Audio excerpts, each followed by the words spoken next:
اب یہ دوسری صورت بسم اللہ الرحمن الرحیم، صورت التحریم، یعنی یہ معاملہ کہ بیویوں کی محبت یا ان کے جذبات کا لحاظ اور پاس یا ان کی دلجوئی میں کوئی کام آپ ایسا کر بیٹھے کہ جو شریعت میں جائز نہیں، یا شریعت کا کوئی جائز کام ہے وہ اس کو نہ کرنے کی قسم کھا لیں۔ اب ظاہر بات ہے کہ حضور کے لیے یہ تو ممکن نہیں تھا، قطعاً اس کا کوئی سوال ہی نہیں کہ آپ اپنی کسی بیوی کی محبت کی وجہ سے یا دلجوئی کی وجہ سے کسی حرام کام کا ارتکاب کرتے ہیں۔ لیکن دو تین واقعات ایسے ملتے ہیں کہ حضور نے اپنی بیویوں کی دلجوئی کے سلسلے میں کوئی چیز جو آپ کے لیے اصلاً حلال تھی اس کے بارے میں قسم کھا لی کہ اب یہ میں استعمال نہیں کروں گا، اس پر پکڑ آ گئی۔ یا ایھا النبی لم تحرم ما احل اللہ لک، اے نبی صلی اللہ علیہ وسلم کیوں آپ حرام ٹھہرا رہے ہیں اپنے اوپر وہ شے جو اللہ نے آپ کے لیے حلال کی ہے۔ تبتغی مرضات ازواجک، کیا آپ چاہتے ہیں اپنی بیویوں کی رضا جوئی؟ اللہ غفور الرحیم۔ اب دیکھیے یہ تیور بتا رہے ہیں اللہ تعالیٰ کی جو یہ ناپسندیدگی، یا ایھا النبی لم تحرم ما احل اللہ لک تبتغی مرضات ازواجک واللہ غفور الرحیم، اللہ غفور الرحیم ہے، اللہ نے معاف فرمایا، اللہ نے آپ کی خطا سے درگزر کیا۔ قد فرض اللہ لکم تحلۃ ایمانکم، اللہ تعالیٰ نے تمہارے لیے ایسی قسموں کا کھول دینا بھی اس کا راستہ معین کر دیا ہے۔ فرض میں یہ بھی سمجھا گیا، لازم ٹھہرایا ہے، یعنی کوئی غلط قسم کھا لی ہے تو اس فرض ہے کہ اسے توڑ دیا جائے، لیکن توڑنے کا کفارہ ایسے نہیں توڑ دیا جائے گا۔ وہ بھی پوری آیت جو ہے وہ سورہ مائدہ کے اندر آ چکی ہے، گویا کہ اب آپ یہ اپنی قسم توڑیے اور وہ کفارہ ادا کیجیے۔ واللہ مولاکم، اللہ تمہارا مولا ہے، مددگار ہے، پشت پناہ ہے، وہو العلیم الحکیم، اور وہ سب کو جاننے والا ہے، کمال حکمت والا۔ وَإِذْ أَسَرَّ النَّبِيُّ إِلَىٰ بَعْضِ أَزْوَاجِهِ حَدِيثًا، اور جب نبی نے صلی اللہ علیہ وسلم کی بعض ازواج اپنی کسی زوجہ محترمہ کو کوئی بات بتائی، اسرہ اسرار سے، خفیہ طور پر، راز کے طور پر، میں ان تفاصیل میں نہیں جا رہا کہ واقعات کیا تھے ورنہ بہت دیر لگ جائے گی، بات سمجھنی چاہیے، باقی یہ کہ آپ تفسیروں میں دیکھ سکتے ہیں۔ تو آپ نے کوئی بات اپنی کسی ایک زوجہ محترمہ کو بتائی اور کہا دیکھو یہ کسی اور سے کہنا نہیں، یہ میرا راز ہے۔ فلما نبات میں ہی، جب انہوں نے اس کو ظاہر کر دیا، عورتوں کے کہتے ہیں پیٹ ہلکے ہوتے ہیں اس معنی میں کہ راز رکھنے اپنے پاس، بہت سے مرد بھی عورتوں کی طرح کے ہوتے ہیں، ان سے کوئی چیز چھپائی نہیں جاتی، نہ ہر زن زنست نہ ہر مرد مرد، لیکن یہ کہ عام طور پر یہ عورتوں کی کمزوری شمار ہوتی ہے، تو ازواج مطہرات سے بھی اس کا صدور ہوا ہے۔ فلما نبأت بہ، جب انہوں نے اسے ظاہر کر دیا، وأظہرہ اللہ علیہ، اللہ تعالیٰ نے اپنے نبی کو صلی اللہ علیہ وسلم سے مطلع فرما دیا کہ وہ راز نہیں رہا ہے، راز آپ کی ان اہلیہ نے فاش کر دیا۔ تو حضور نے کچھ تو ان کے سامنے ظاہر کر دیا، وأعرض عن بعض، بات پوری ان کو نہیں بتائی، بعض جو ہے روک لی۔ فلما نبأ بہ، تو جب انہوں نے حضور نے صلی اللہ علیہ وسلم ان کو بتایا، قالت من انبأک ھذا، اب ایک طرز عمل تو یہ ہوتا ہے کہ فوراً ندامت ہوتی کہ ہاں حضور مجھ سے غلطی ہوئی، میں واقعتاً آپ کا راز جو ہے وہ میں رکھ نہیں سکی اور مجھ سے بے دھیانی میں بے خیالی میں بات نکل گئی۔ ایک دوسرا یہ ہے من انبأک، آپ کو کس نے بتایا، یہ انداز جو ہے، دیکھیے عام بیوی عام شوہر کے درمیان اس میں کوئی حرج نہیں ہے، لیکن جیسا کہ سورہ حجرات میں ہم پڑھا ہے، اعلموا، جان لو اچھی طرح، ان فیکم رسول اللہ، اے عائشہ اے حفصہ، یہ تمہارے شوہر ہی شوہر نہیں ہے، یہ اللہ کے رسول ہے۔ طرز عمل تمہارا جو ہے ان کے ساتھ بہت محتاط ہونا چاہیے، بہت محتاط ہونا چاہیے۔ من انبأک، آپ کو اس نے بتایا؟ قالت نبأنی العلیم الخبیر، جواب میں بھی غصہ ہے حضور کا، مجھے اس نے بتایا کہ جو العلیم ہے اور خبیر ہے، جو سب کچھ جاننے والا ہے اور ہر چیز سے باخبر۔ اب یہ اللہ تعالیٰ کی طرف سے آ رہا ہے، اس کی تعبیر میں اہل تشیع ایک انتہا کو نکل گئے، ہمارے عام مفسرین نے بھی انہی کی روش اختیار کی ہے، لیکن مولانا حمید الدین فراہی رحمۃ اللہ علیہ کا میں کم از کم اپنی ذات پر بہت بڑا احسان سمجھتا ہوں کہ جو انہوں نے تعبیر کی ہے، اور وہ عربی زبان کا جو اسلوب ہے اس کے اعتبار سے 100% درست ہے۔ ان تتوبا الی اللہ فقد صغت قلوبکما، اگر تم دونوں، اب ظاہر بات ہے کہ ایک اہلیہ کا اپنے راز چھپایا، جو دیا گیا تھا دوسری اہلیہ، حضور کی دوسری اہلیہ کو کہا جاتا ہے، حضرت حفصہ نے یہ معاملہ کیا، حضرت عائشہ کو بتا دیا۔ ان دونوں کے تعلقات بہت اونچے تھے، اس لیے کہ ظاہر بات ہے کہ حضور کے ہاں جو مقام اور مرتبہ تھا ابو بکر کا اور عمر کا رضی اللہ تعالی عنہما، اس کے حوالے سے ہی پھر ازواج مطہرات میں بھی خود بخود غیر شعوری طور پر یہ احساسات ہو جاتے ہیں۔ تو انہوں نے ان تتوبا الی اللہ، اگر تو اب تم دونوں اللہ کی جناب میں توبہ کرو، سغت قلوبکما، اس کا ترجمہ کیا تو تمہارے دل ٹیڑھے ہو چکے ہیں. یہ اہل تشیع کا ترجمہ ہے. ازواج مطہرات سے انہیں بالعموم قد ہے. حضرت عائشہ سے بہت سخت ہے، لیکن یہ عام ازواج مطہرات سے. اس کا ترجمہ صحیح یہ ہے کہ اگر تم اللہ کی جناب میں توبہ کرو تو تمہارے لیے یہی مناسب ہے، اور تمہارے دل تو مائل ہو چکے ہیں. لیکن ایک ہوتا ہے ناز والے نیاز کیا جانے. اب یہ ماننا جو ہے یہ ذرا کڑا گزر رہا ہے کہ حضور مجھ سے غلطی ہوئی، آپ مجھے معاف کر دیجیے. وہ بھی اس لیے کہ معاملہ ہے شوہر اور بیوی کا. جیسے ہم کہتے ہیں کہ میاں تمہارے دل میں تو بات اب آ چکی ہے، بس تم مان نہیں رہے ہو. دل میں تو تم نے بات سمجھ لی ہے، تم اگر ایسا کرو تو یقیناً تمہارے لائق ہے. یہ انداز ہے، اور یہ بہت سی مثالیں دے کر انہوں نے واضح کیا، اور میں اسے بہت بڑا احسان مانتا ہوں. ان تتوبا الی اللہ فقد سغت قلوبکما، اللہ کی جناب میں اگر توبہ. اچھا، سغن کا ایسا لفظ ہے یہ عربی زبان کا جو میں نے پہلے بھی آپ کو بتایا تھا. مالا الا مالا عن، میلان سے. مالا کے بعد الہ ہوگا کسی شے کی طرف میلان، توجہ کا ہونا، دل کا ادھر رجحان ہونا. اور مالا عن کسی چیز سے نفرت ہو جانا. لفظ ایک ہی ہے، مال، میلان. الہ اور عن. رغب الہ، رغب عن، راغب ہوا اس شے کی طرف اور راغب ہوا اس چیز سے، متنفر ہو گیا اس چیز سے. لفظ ایک ہی ہے، رغبت. اس طرح سنگ کا لفظ ہے، تو سنگ جو ہے دونوں طرف جاتا ہے. تمہارا دل تو مائل ہو ہی گیا ہے. کس طرح مائل ہو گیا ہے؟ یعنی وہ واقعتاً اپنی خطا کا احساس ہو گیا ہے تمہارے دلوں کو. اب صرف یہ ہے کہ زبان سے بھی اس کا اعتراف کرو. جیسے کہ حضرت آدم کو احساس ہو گیا تھا اپنی خطا کا، تو اللہ تعالیٰ نے الفاظ سکھا دیے تھے. فَتَلَقَّىٰ آدَمُ مِن رَبِّهِ كَلِمَاتٍ فَتَابَ عَلَيْهِ. یہ ترجمہ ہے اس آیت کا صحیح. ان تتوبا الی اللہ فقد سغت قلوبکما وان تظاہرا علیہ.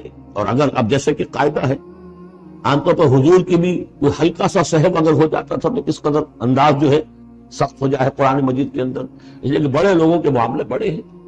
الرب رب من تنزل والعبد عبد من ترقى.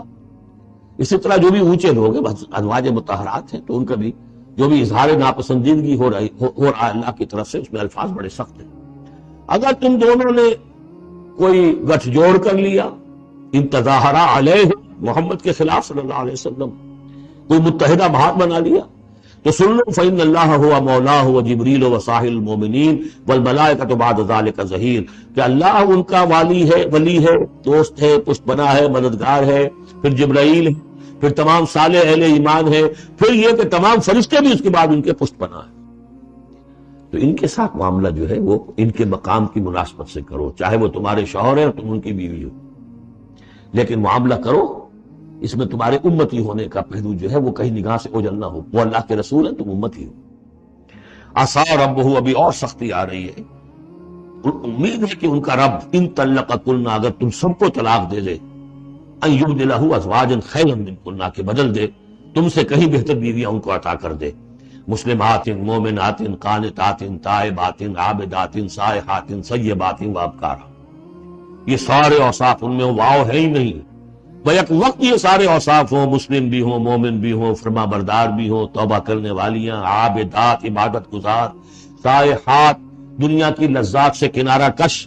سیبات بھی ہو سکتی ہیں. حضور کے نکاح میں تو اکثر سیبہ یہ سیبہ وہ ہے جن کی پہلے کوئی شادی ہوئی ہو، طلاق ہو گئی ہو، یا یہ کہ بیوہ ہو گئی ہو. اکثر و بیشتر جو آپ کے نکاح ہیں وہ سیبات سے ہیں. وابکارا، اور کواری بھی. تو ایک غالباً جہاں تک مجھے میرا ذہن ہے صرف ایک حضرت عائشہ صدیقہ ہے رضی اللہ تعالی عنہا کہ جو کواری حیثیت سے آئی ہیں حضور کے نکاح میں، باقی سب کی سب سیبہ تھی. یہ تو ہو گیا ایک خاص معاملہ عائلی زندگی سے متعلق. حاصل کیا ہوا کہ وہ معتدل معاملہ رکھو. حقوق الزوجین اپنی جگہ ہیں، فرائض الزوجین اپنی جگہ ہیں. اللہ کے حقوق اس سے بالا ہے، ان کو اوپر قائم رکھو، اور اس کے تحت جو ہے جو بھی اللہ نے حقوق معین کر دیے، فرائض معین کر دیے، ان کو ادا کرو. لیکن یہ کہ ادھر اگر ہو گیا معاملہ تو بھی سلیقے سے ہو. بات نہیں بن رہی ہے، اگر رخصت کرنا تو شرافت کے ساتھ، اس کے یہ قواعد و ضوابط ہیں. اور اگر ادھر جانا ہے تو روکو اپنے آپ کو کہ کہیں ان کی محبت، یا ایھا الذین آمنوا ان من ازواجکم واولادکم عدوا لکم فاحذروا، تو ڈرو ایسا نہ ہو کہ ان کی محبت جو ہے وہ تمہیں کسی غلط راستے پر لے جائے. اب جو حصہ آ رہا ہے سورہ مبارکہ کا، اس میں ایک تو یہ 3 آیتیں درمیان میں آ رہی ہیں، وہ تو خاص طور پر جو ہے یہ سمجھیے خواتین سے متعلق نہیں ہے، مردوں سے متعلق ہیں. اور وہ اصل میں سورہ حدید کا سلسلہ جو ہے، جو آخر بار اختتام پر آ رہا ہے، اس کا نقشہ جو ہے یہاں پر پھر آ جائے گا۔ یا ایھا الذین آمنوا قوا انفسکم واہلیکم نارا، اہل ایمان بچاؤ اپنے آپ کو اور اپنے اہل و عیال کو آگ سے۔ یعنی دیکھیے ایک نیگیٹو اسپیکٹ تو یہ آیا تھا، یا ایھا الذین آمنوا ان من ازواجکم واولادکم عدوا لکم فاحذروہ، یہ تو نیگیٹو ہے۔ اپنے آپ کو محفوظ رکھو، ان کی محبت، ان کی دلجوئی تمہیں غلط راستے پر نہ ڈال دے۔ اب یہاں جو پازیٹیو ہے، تم جن کے بھی شوہر ہو اور تم جن کے بھی باپ ہو، ان کی زندگی کو دین کے رخ پر ڈالنا تمہاری ذمہ داری ہے۔ اپنی سی کوشش کرنا، ڈال دینا، یہ تمہارے اختیار میں نہیں ہے۔ حضرت نوح کا ایک بیٹا بھی ان کے نگاہوں کے سامنے غرق ہو گیا، کوئی بات نہیں، لیکن تم کیا کر رہے ہو؟ تم اپنے اہل و عیال کے حق میں سمجھا تم نے یہ ہے کہ صرف نان نقصے کی ذمہ داری ہے، کھانا پلانا ہماری ذمہ داری ہے، بہت غلط ہے۔ بندہ مومن ہونے کے ناطے پہلا فرض یہ ہے کہ اپنے آل، اپنے اولاد، اپنے اہل و عیال کو آگ سے بچانے کی فکر کرو، تربیت ان کی، دین کے لیے رجحان پیدا کرنا ان میں، اس کے لیے جو بھی ممکن طریقے اختیار کرنا، یہ تمہاری ذمہ داری۔ یا ایھا الذین آمنوا، اہل ایمان بچاؤ پہلے اپنے آپ کو، فطری بات ہے، قوا انفسکم، جیسے حضور فرمایا کرتے تھے اپنے خطبے میں، اوصیکم ونفسی بتقوی اللہ، میں تمہیں بھی وصیت کرتا ہوں مسلمانوں کے اللہ کا تقوی اختیار، اپنے نفس کو بھی۔ اسی طرح قوا انفسکم واہلیکم نارا، بچاؤ اپنے آپ کو اور اپنے اہل و عیال کو آگ سے، وقودھا الناس والحجارہ، اس کا ایندھن بنیں گے انسان اور پتھر، علیہا ملائکۃ غلاظ شداد، اور اس پر ایسے فرشتے ہیں، معمور ہیں اس جہنم پر، کہ جو بڑے تند خو ہیں، سخت دل ہیں، شداد، لا یعصون اللہ ما امرہم۔ اب جب تم یا تمہارے لاڈلے، تمہاری لاڈلی بیوی اور تمہارے لاڈلے بیٹے اور بیٹیاں جب جہنم میں جھونکے جائیں گے، اگر اللہ نے تمہیں بچا بھی لیا اور وہ تمہارے سامنے جہنم میں جائیں گے، تو سوچ لو ان کی چیخ و پکار اور ان کا نالا و شیون، وہ فرشتوں کا دل جو ہے اسے پسیجے گا نہیں، وہ بڑے سخت دل ہیں۔ اب سوچ لو کن کے حوالے کرنا چاہتے ہو؟ جہنم کے داروغہ کے حوالے کرنا چاہتے ہو اپنی بیویوں کو اور اپنی اولادوں؟ یہ محبت نہیں، یہ تو عداوت ہو گئی ہے۔ تم سمجھ رہے ہو کہ محبت کا مزہ ہے، یہ اعلیٰ تعلیم دلوا رہے۔ کون سی تعلیم دلوا رہے؟ جو انہیں دین کی طرف راغب کرنے والی ہے یا باغی کرنے والی ہے؟ یہ تمہاری رحمت ہے، محبت ہے، یا عداوت ہے، دشمنی ہے؟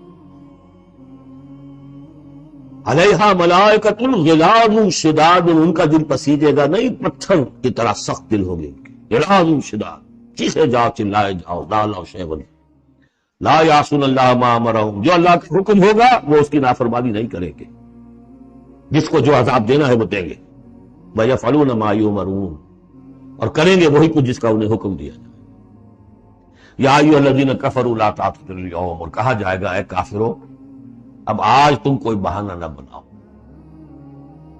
انما تجزون ما کنتم تعملون، تمہیں وہی کچھ بدلے میں دیا جا رہا ہے جو تم عمل کر کے لائے۔ اس کے بعد ایک عظیم آیت آ رہی ہے اس سورہ مبارکہ، بلکہ اس پورے گروپ کے حوالے سے، جو میں نے عرض کیا تھا پل صراط کا ایک نقشہ آیا ہے وہاں، اس کی ایک جھلک یہاں بھی دکھائی گئی ہے، جو سورہ حدید میں تھا وہ یہاں ہے، یہاں اختصار کے ساتھ۔ یا ایھا الذین آمنوا توبوا الی اللہ توبۃ نصوحا، اہل ایمان توبہ کرو اللہ کی جناب میں بڑے خلوص کے ساتھ، اخلاص کے ساتھ۔ اس توبہ کو یہی نہ سمجھیے کہ خدا نہ خواستہ کوئی شراب پیتا ہے بس اس سے توبہ کر لی، ٹھیک ہے یہ بھی توبہ ہے، کوئی رشوت لیتا ہے اس رشوت سے توبہ کر لی، یہ بھی توبہ۔ سب سے بڑی توبہ یہ تم جا کے چل رہے ہو دنیا کی طرف یا آخرت کی طرف؟ کس کے نقش قدم کی پیروی کر رہے ہو، محمد کی صلی اللہ علیہ وسلم یا کسی اور کی؟ زندگی کا رخ کیا ہے؟ پلٹو، لوٹو اللہ کی طرف، آخرت کی طرف۔ تو آپ پڑھ چکے ہیں سورہ ذاریات، فَفِرُّوا اللہ، لپکو اللہ کی طرف۔ کدھر جا رہے؟ فَأَيْنَ تَذْهَبُونَ، کدھر جا رہے؟ تو یا ایھا الذین آمنوا توبوا الی اللہ توبۃ نصوحا، غفلت میں زندگی گزر گئی، اب بھی جب تک کہ موت کے آثار شروع نہیں ہوتے، کیا کتنے بڑھاپا آ گیا، موقع ہے، فرائض دینی کو سمجھو کہ وہ کیا ہے، ان کو ادا کرنے کے لیے کمر کسو۔ فرائض دینی صرف نماز اور روزہ ہی نہیں ہے، فرائض دینی باطل کے غلبے کے تحت اگر تم زندگی گزار رہے ہو تو اس کے خلاف بغاوت، اس کے لیے جد و جہد، یہ نہیں کہ بس کھڑے ہو نعرہ مارو اور کوئی آپ کے اوپر گولیاں چلے، تیاری کرو اس کے لیے، جماعتی زندگی ہو کی تربیت ہو۔ 12 برس تک مکے میں جو کرتے رہے محمد رسول اللہ صلی اللہ علیہ وسلم، اس کا کوئی عکس ہو، وہ کیفیت تو پیدا نہیں ہو سکتی۔ یہ رتبہ بلند ملا جس کو مل گیا، کوئی عکس اس کا 1000 میں ایک درجے میں کچھ تو ہو، یہ پیدا کرو، تیاری کرو، سمجھو منہج انقلاب نبوی کیا تھا۔ اس پر میری ایک کتاب موجود ہے، شاید آؤٹ آف پرنٹ ہے آج کل، منہج انقلاب نبوی، باقی کیسز تقریریں کی تو بے شمار ہیں۔ توبوا الی اللہ توبۃ نصوحا، خالص توبہ۔ یہ نہ ہو کہ دل میں کہیں چور رکھا ہوا ہے کہ پھر کرنا تو ہے وہی کام، توبہ کی تسبیح کر لو، وہ توبہ نہیں۔ اگر تم خالص توبہ کرو گے، عسیٰ ربکم ان یکفر عنکم سیئاتکم، امید ہے تمہارا رب تم سے تمہاری برائیوں کو دور کر دے گا، نامہ اعمال کے دھبے بھی دھو دے گا۔ التائب من الذنب کمن لا ذنب لہ، جو حقیقت میں توبہ کر لے گناہ سے، وہ ایسے جیسے اس نے گناہ کبھی کیا ہی نہیں، اور یہ کہ آئندہ بھی تمہارے دامن کردار پر جو داغ ہیں وہ بھی دھو دے گا۔ وَيُدْخِلَكُمْ جَنَّاتٍ تَجْرِي مِن تَحْتِهَا الْأَنْهَارُ، داخل کرے گا تمہیں ان باغات میں جن کے دامن میں ندیاں بہتی ہوں گی۔ یوم لا یخزی اللہ النبی والذین آمنوا معہ، جس دن کہ اللہ تعالیٰ نہیں رسوا کرے گا نہ اپنے نبی کو نہ ان کو جو ان کے ساتھ ایمان لائے، صلی اللہ علیہ وسلم ورضی اللہ تعالیٰ عنہم اجمعین۔ نورہم یسعی بین ایدیہم، ان کا نور دوڑتا ہوگا ان کے سامنے، وبایمانہم، اور ان کے داہنی طرف۔ وہی الفاظ جو سورہ حدید میں آئے، دل میں ایمان تھا تو نور ایمان سامنے کی طرف اس کا ٹارچ کی روشنی پڑے گی، اور اعمال صالحہ کا نور داہنی طرف ہوگا، داہنا ہاتھ اعمال صالحہ کا کاسب ہے۔ یقولون ربنا اتمم لنا نورنا، اور وہ کہتے ہوں گے کہ اے رب ہمارے نور کو کامل فرما دے۔ اس کو مطلب سمجھ لیجئے، حضور نے فرمایا جن کو نور عطا ہوگا، کچھ لوگوں کا نور تو صرف اتنا ہوگا کہ ان کے قدموں کے آگے روشنی ہو جائے گی، وہ بھی بڑی غنیمت ہے۔ اندھیرے میں پگڈنڈی پر چلنا ہو تو وہ اتنی ٹارچ کی روشنی بھی وہ معلوم ہوگا بہت غنیمت ہے۔ لیکن کچھ لوگوں کو ایسا نور ملے گا کہ جس کی روشنی یہاں مدینے سے صنعاء تک جائے گی، یمن کا شہر۔ ابو بکر صدیق کو کون سی روشنی ملے گی؟ ہمیں تو وہ ٹارچ بھی مل جائے تو بہت غنیمت ہے، لیکن جنہیں وہ تھوڑا ملے گا، کیوں تھوڑا ملا؟ کوتاہیاں تھیں، تقصیرات تھیں، کمی تھی، جتنا کرنا چاہیے تھا اتنا نہیں کیا تھا، کچھ بچا بچا کے بھی رکھا تھا۔ تو بچا بچا کے نہ رکھی سے تیرا آئینہ ہے وہ آئینہ کہ شکستہ ہو تو عزیز تر ہے نگاہ آئینہ سال۔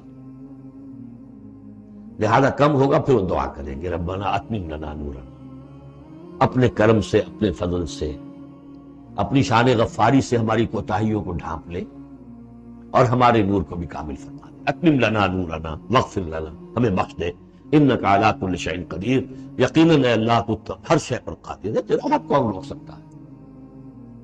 یا ایھا النبی جاہد الکفار والمنافقین واغلظ علیہم ومأواہم جہنم وبئس المصیر۔ اے نبی صلی اللہ علیہ وسلم، جہاد کیجئے کافروں سے بھی اور منافقوں سے بھی، یہ آیت کیوں کہ تو سورہ توبہ میں بھی آ چکی ہے۔ واغلظ علیہم، سختی کیجئے، آپ کی طبیعت میں نرمی ہے، اور اس نرمی کا ناجائز فائدہ اٹھاتے ہیں منافقین، کیونکہ قانونی ان کو پروٹیکشن حاصل ہے، مسلمان تو ہے وہ، تو آپ ان کے ساتھ بھی وہ معاملہ کرتے ہیں کہ جو اہل ایمان کے ساتھ کرتے ہیں۔ چنانچہ وہ کہتے ہیں ہوا اذن، یہ تو کان ہی کان ہے نرے، بس کان ہی کان ہے، سن لیتے ہیں، سمجھتے تو ہے ہی نہیں، دماغ میں بھیجا نہیں ان کے، یہ بھی کہتے تھے وہ۔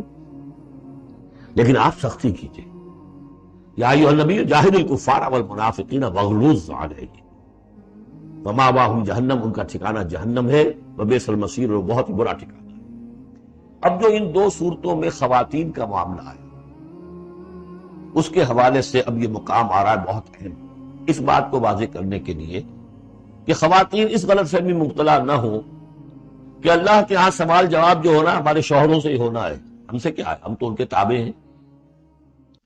ہر عورت ایک مکمل انسان ہے، فل ہیومن بینگ، اور جہاں تک اس کی ایک آنر کا تعلق ہے، dignity and honour, human dignity, وہ بالکل مساوات طور پر شیئر کرتی ہے۔ اخلاقی طور پر مساوات سے بالکل، اور ہر ذمہ دار ہے اپنے فرائض کی، عورت بھی جیسے کہ مرد۔ اس کا اپنا ایمان ہوگا، عمل صالح ہوگا تو اللہ کے ہاں بیڑا پار ہوگا، اپنا ایمان اور عمل صالح نہیں ہے تو شوہر بنے سے وہ بچا نہیں سکے۔ یہ حقیقت کو واضح کرنے کے لیے 3 خواتین بلکہ 4 خواتین کی مثال یہاں آئی۔ ضرب اللہ مثلا للذین کفروا امرأۃ نوح وامرأۃ لوط، اللہ تعالیٰ نے مثال بیان کی ہے کافروں کے لیے نوح کی بیوی اور لوط کی بیوی کی۔ کانتا تحت عبدین من عبادنا صالحین، وہ دونوں تھیں ہمارے 2 بہت صالح بندوں کے تحت، ان کے نکاح میں تھی۔ فخانتاہما، تو انہوں نے ان سے خیانت کی۔ فلم یغنیا عنہما من اللہ شیئا، تو نہ بچا سکا انہیں ان کا شوہر، ان کے دونوں شوہر جو ہیں نہ بچا سکے اپنی دونوں بیویوں کو کچھ بھی۔ بیوی بھی غرق ہوئی، حضرت نوح علیہ السلام کی وہ بیوی، اور حضرت لوط کی وہ بیوی بھی اسی طریقے سے جو پتھراؤ ہوا اسی میں ہلاک۔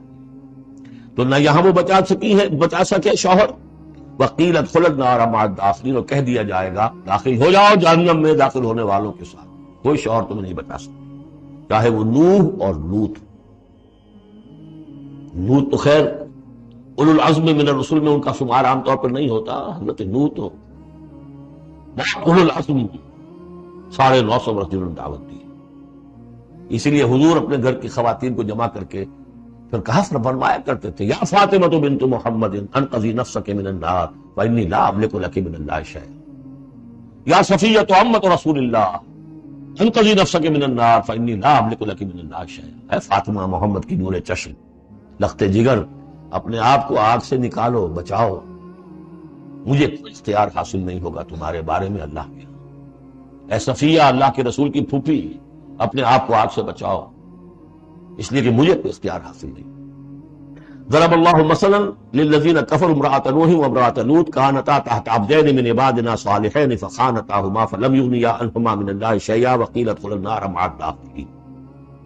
یہ میں بیان کر چکا ہوں ایک دفعہ پہلے بھی کہ اہل تشیع کا خیال یہ ہے کہ یہ زانیاں تھیں دونوں بیوی ہیں، اہل سنت اس کو تسلیم نہیں کرتے۔ خیانت صرف اسی معاملے میں نہیں ہوتی، خیانت رازداری میں سب سے بڑی خیانت ہے۔ یہ جو راز ہوتے تھے یہ وہ اپنے دشمن، جو حضور انبیاء کے رسولوں کے دشمن تھے، اپنی قوم کے لوگوں کو ان کے راز پہنچا دیتی تھی، یہ خیانت تھی۔ اس لیے کہ سورہ نساء میں جو آیا ہے فالصالحات وقانتات حافظات للغیب، غیب کے اندر حفاظت کرنا پڑے۔ ظاہر بات ہے کہ بیوی سے زیادہ بڑھ کر تو کوئی نہیں ہوتا کہ جو شوہر کی باتوں سے واقف ہے، تو یہ خیانت ہے اہل سنت کے نزدیک۔ لیکن بہرحال نتیجہ یہی ہے کہ وہ پھر جہنمی ہے، اور صرف نبی کی بیوی ہونے کے ناطے سے انہیں چھٹکارا نہیں مل جائے۔ وضرب اللہ مثلا للذین آمنوا امرأۃ فرعون، اور اہل ایمان خواتین کے لیے اللہ تعالیٰ نے مثال بیان کی ہے فرعون کی بیوی کی، آسیہ ان کا نام تھا۔ اذ قالت رب ابن لی عندک بیتا فی الجنہ، اب اس ایک جملے میں ان کی پوری ذہنی اور نفسیاتی کیفیت سامنے آ رہی ہے، جبکہ اس اللہ کی بندی نے کہا پروردگار میرے لیے تو جنت میں اپنے پاس ایک مکان بنا دے، وَنَجَّنِي مِن فِرْعَوْنَ وَعَمَلِهِ، مجھے نجات دے اس فرعون سے بھی اور اس کے عمل سے بھی، وَنَجَّنِي مِنَ الْقَوْمِ الظَّالِمِينَ، اور اللہ جلد از جلد مجھے نجات دے ان ظالموں کی قوم سے۔ یعنی موت کی آرزو کر رہی ہے، محل میں ہے، عیش و آرام ہر طرح کا حاصل ہوگا، کیا نہیں ہوگا، لیکن اللہ کے ساتھ ایمان کا معاملہ یہ ہے، اور شوہر کا جو بھی خدائی کا دعویٰ کر کے بیٹھا ہوا ہے، کیا اس نے کفر کا اس کا معاملہ ہے، تو ان کے اندر بیزاری کتنی ہے اپنے شوہر سے۔ تو گویا کہ 2 انتہائی مثالیں آ گئی، بہترین شوہر کے ہاں بدترین انجام والی بیویاں، اور بدترین شوہر کے ہاں بہترین انجام والی بیوی جس کا کہ ذکر ہو رہا ہے۔ اور سب سے اونچی جو خواتین ہوں گی حضرت مریم، حضرت آسیہ، حضرت خدیجہ، حضرت عائشہ، حضرت فاطمہ، یہ یوں سمجھیے چوٹی کی خواتین ہوں گی قیامت میں۔ تو اس حوالے سے یہ جو آسیہ ہیں یہ بھی انہی میں۔ وَمَرْيَمَ ابْنَتَ عِمْرَانَ الَّتِي أَحْسَنَتْ فَرْجَهَا، تیسری مثال دی ہے عورت خود بھی نیک ہو اور اسے نیک تربیت مل جائے، نیک ماحول مل جائے۔ وَكَفَّلَهَا زَكَرِيَّا، حضرت زکریا جو ہیں انہوں نے ان کی کفالت کی، ان کی پرورش کی، ان کو اپنے پاس رکھا، تربیت کی، ایک نبی کی آغوش تربیت میں پلی ہیں، لہذا وہ نور علی نور ہے۔ وَمَرْيَمَ ابْنَتَ عِمْرَانَ الَّتِي أَحْسَنَتْ فَرْجَهَا فَنَفَخْنَا فِيهِ مِن رُوحِنَا، تو ہم نے پھونک ماری اس میں اپنے روح کی، وصدقت بکلمات ربہا، اور اس نے تصدیق کی اپنے رب کی تمام باتوں کی جو بھی وحی کے ذریعے سے فرشتے بتاتے رہے کہ اے مریم تجھے اللہ نے چن لیا ہے، اور اے مریم تمہارے لیے اللہ کا فیصلہ یہ ہے کہ تیرے ہاں بیٹا ہوگا. یہ ساری باتیں انہوں نے مانی، تسلیم کی. صدقت بکلمات ربہا وکتبہ، اور جو اس کی کتابیں تھیں، ظاہر بات ہے کہ تورات ان کے پاس موجود تھی، زبور ان کے پاس موجود تھی، انبیاء کے اور صحیفے ان کے پاس موجود تھے. یہ تو صرف 1900 سال پر پہلے کی بات ہے جو ہم کر رہے ہیں اس وقت. All the prophets of the Old Testament، ان کے تمام صحیفے، پوری اولڈ ٹیسٹمنٹ موجود تھی. وَكُتُبِهِ، اور اس کی تمام کتابوں کی انہوں نے تصدیق کی. وَكَانَتْ مِنَ الْقَانِتِينَ، اور وہ تو بہت ہی فرما بردار بندیوں میں سے تھی. تو تین چیزیں تو آ گئی، چوتھی کسر رہ گئی کہ نہیں رہ گئی؟ آپ نے کچھ سوچا یا نہیں؟ بہترین شوہر کے ہاں بدترین بیوی، بدترین شوہر کے ہاں بہترین اور خاتون. ایک خاتون نور علی نور، خود بھی نیک ماحول بھی نیک. چوتھی کون سی بات رہ گئی؟ خود بھی بدتینت اور شوہر اس سے بڑھ کر، بلکہ یہ کہنا مشکل ہو جائے کہ شوہر زیادہ بدتینت ہے یا وہ خود زیادہ بدتینت ہے. اس کی مثال معلوم ہے کہاں ہے؟ تبت یدا ابی لہب وتب ما اغنی عنہ مالہ وما کسب سیصلی نارا ذات لہب وامرأتہ حمالۃ الحطب فی جیدہا حبل من مسد. یہ پھر جب وہاں پہنچیں گے پڑھیں گے. شوہر بھی بدتینت، بیوی بھی بدتینت. ظلمات بعضها فوق بعض،